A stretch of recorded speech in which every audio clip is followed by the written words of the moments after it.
Saudara, pemerintah Kota Banda Aceh terus berupaya mengendalikan inflasi dan menjaga stabilitas harga pangan, salah satunya melalui program Pasar Murah. Ya, program itu kembali digelar untuk membantu masyarakat mendapatkan kebutuhan pokok dengan harga lebih terjangkau, terutama menjelang perayaan Maulid Nabi besar Muhammad SAW. Pemerintah Kota Banda Aceh kembali menggelar Pasar Murah sebagai salah satu langkah untuk mengendalikan inflasi dan menjaga stabilitas harga pangan di daerah. Kegiatan yang dilaksanakan Dinas Koperasi Usaha Kecil Menengah dan Perdagangan Kota Banda Aceh ini juga digelar dalam rangka menyambut perayaan Maulid Nabi besar Muhammad SAW sekaligus menyemarakan HUT ke-81 kemerdekaan Republik Indonesia. Sebanyak 800 paket sembako disediakan dalam pasar murah ini.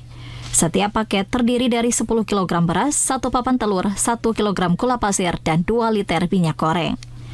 Paket tersebut dijual dengan harga tebus Rp209.000 setelah mendapatkan subsidi sebesar Rp80.000 per paket. Wali Kota Banda Aceh, Iliza Sa'aduddin Jamal, mengatakan pasar murah menjadi salah satu langkah pemerintah kota untuk menekan laju inflasi sekaligus membantu masyarakat memenuhi kebutuhan pangan dengan harga yang lebih terjangkau.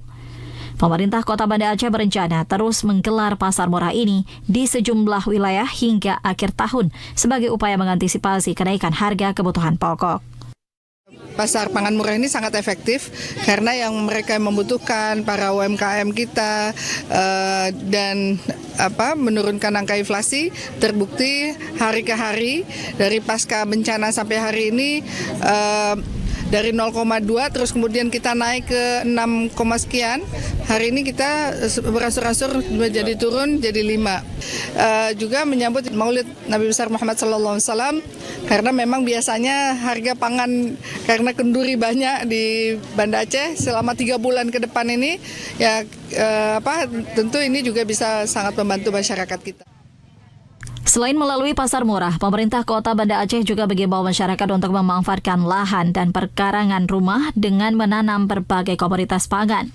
Langkah tersebut juga diharapkan dapat membantu menjaga ketersediaan pangan, mengurangi ketergantungan terhadap pasokan dari luar, serta mendorong kemandirian pangan masyarakat.